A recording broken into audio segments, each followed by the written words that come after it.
in 1992. So I think when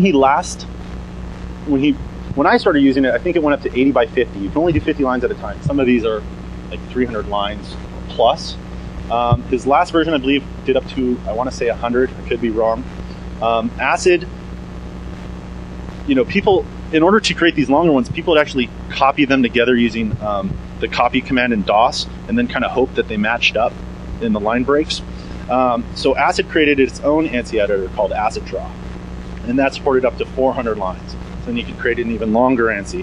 And now there's a program called Pablo Draw, which has been written for Windows, and that is a really neat tool. That actually allows you to do peer-to-peer ANSI or ASCII art creations in Windows with multiple users. It has a chat client built in, like IRC.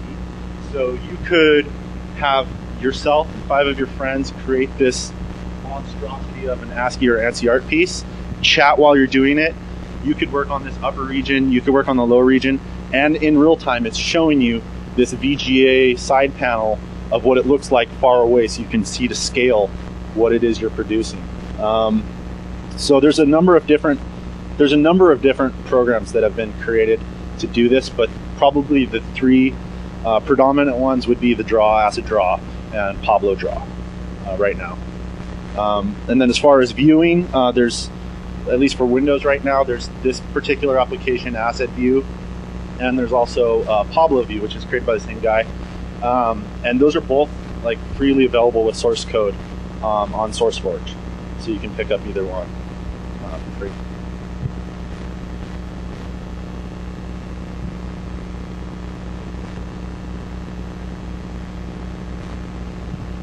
Actually, there's a number. If you go to the Wikipedia ASCII art article, there's probably about 20 programs listed there. And some of the earliest ones were like GIF to ANSI, GIF to ASCII, but there's a lot of these image conversion tools. If you've ever gone to ASCIIbabes.com, which has like Gillian Anderson, whatever, in ASCII, I mean, those are all automatic conversions. Generally speaking, when you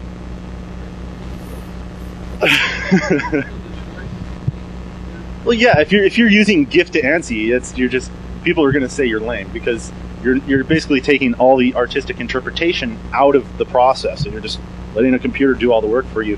And normally the results aren't as good, and they're actually much worse, and it requires more cleanup than it would be to just start from scratch.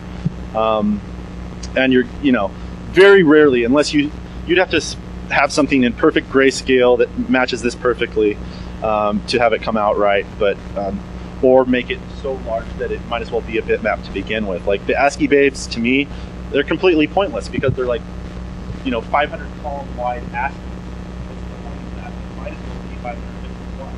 But if you're condensing something down to like 80 pixels, that's twice the width of a thumbnail in Windows. So it's very small. But yeah, there's a large number of automatic image processors that'll render out to ASCII.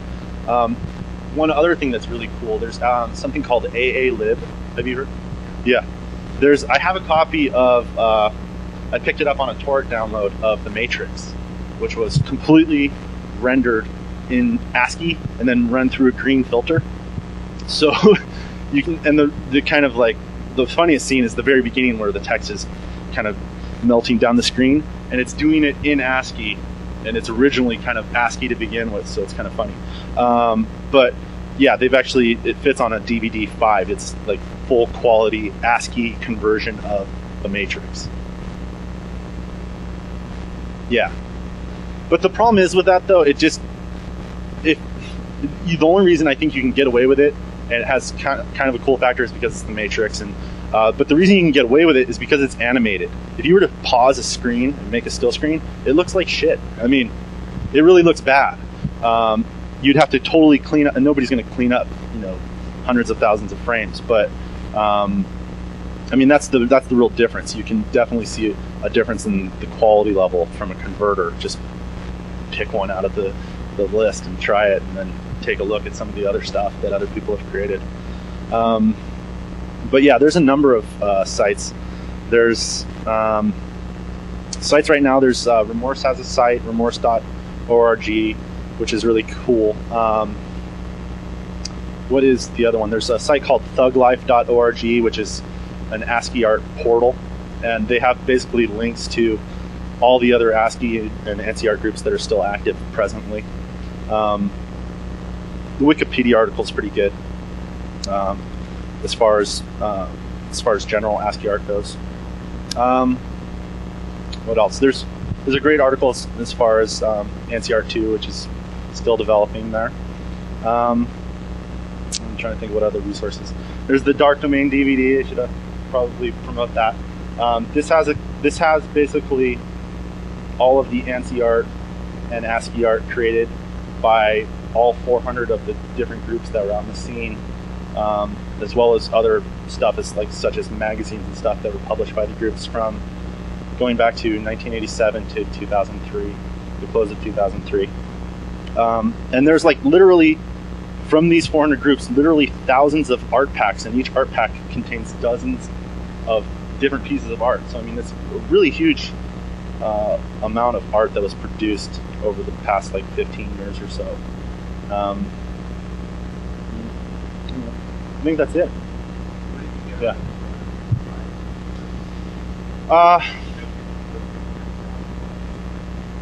I guess I could throw that in.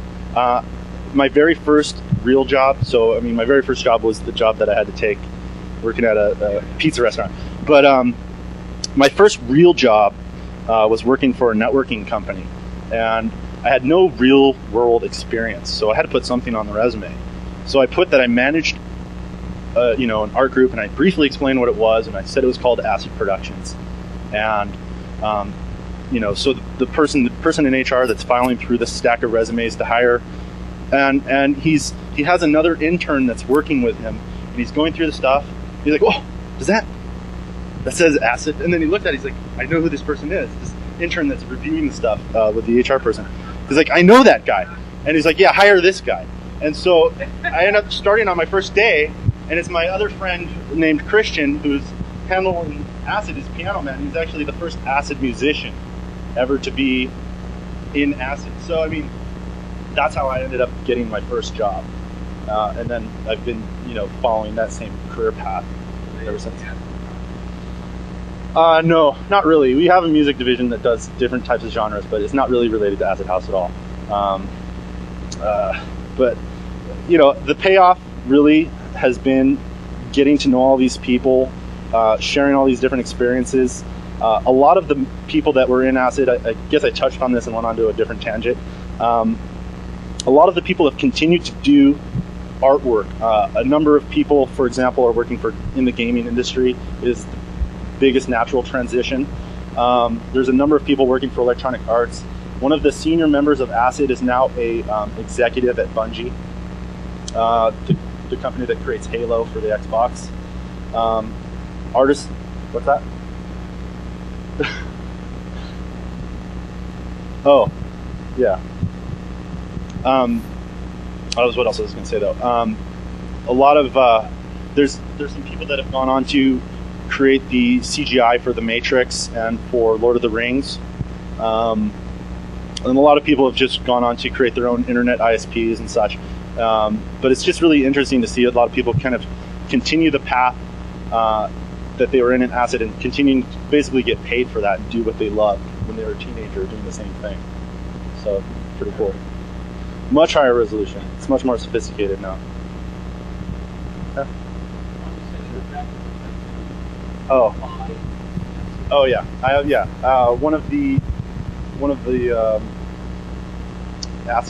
first Acid VGA artists, when we started going serious into the high res division, he did the tattoo work on my back. I got a tattoo from him last year. I guess 2 months after last Notacon. So I had known him for about